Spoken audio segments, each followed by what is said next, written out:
Welcome back to CEO Money. I'm Michael Yorba. Thanks for being here. All right.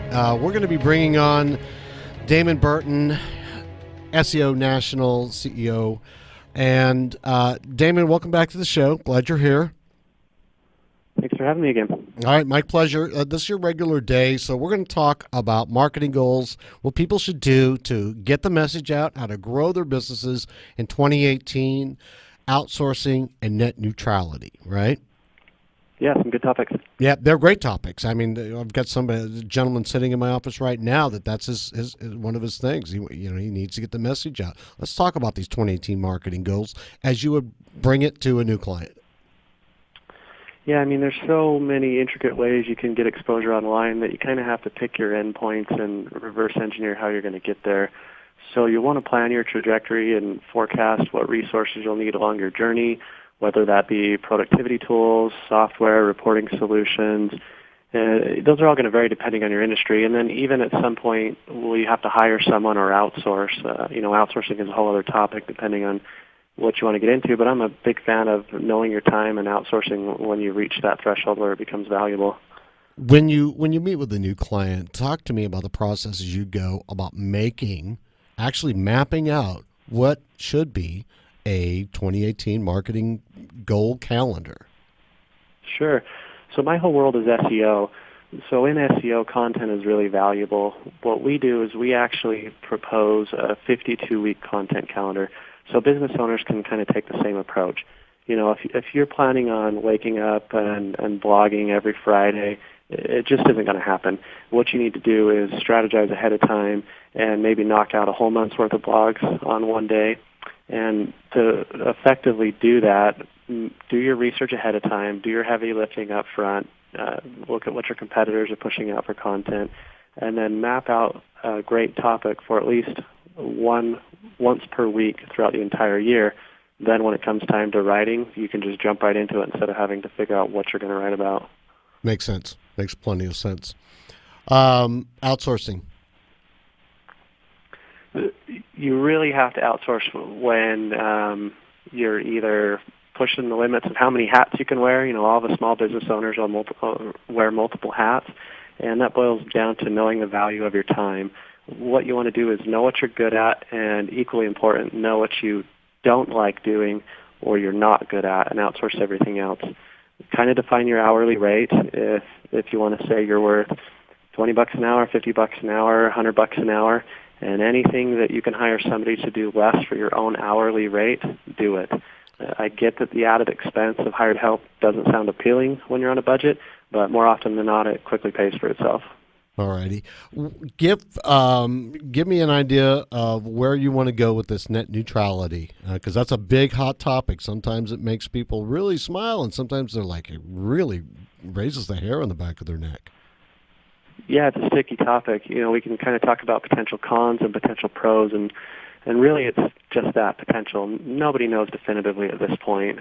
Everybody talks about fast lane price increases, but what's important to us is talking about how it will potentially affect small businesses.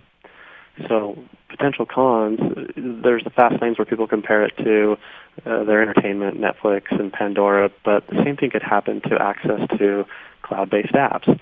A lot of people don't realize that many major sites and cloud-based apps use the same network backbones. So one price increase or quote-unquote slow lane slap onto a major network could slow down untold numbers of sites and apps and software, slowing down businesses in general. And your take on this, as far as where you think net neutrality is going to end up?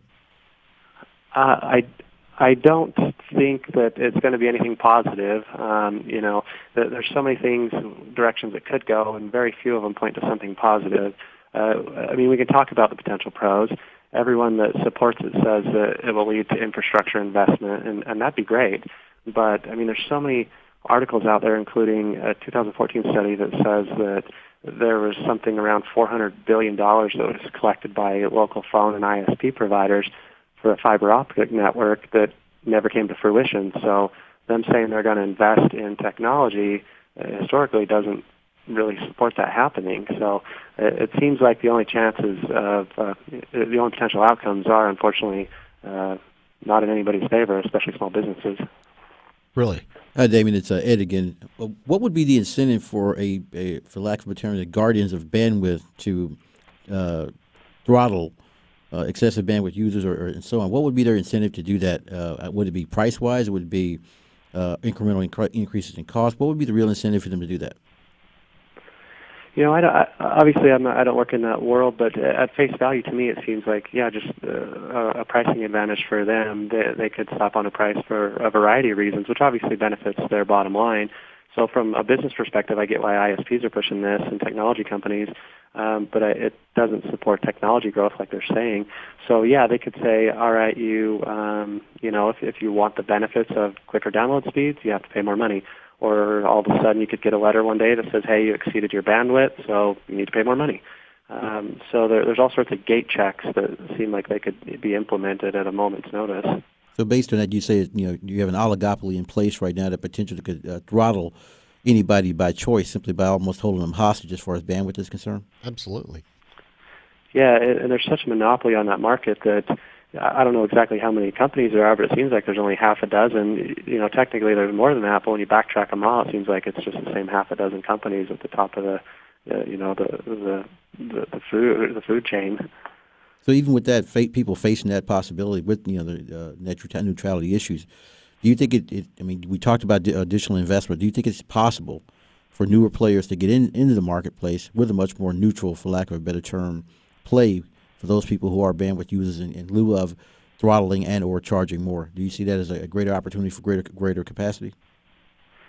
Yeah, there is a good opportunity because it kind of feeds a need that's being created out of the circumstance. And actually, our local municipality is a great example.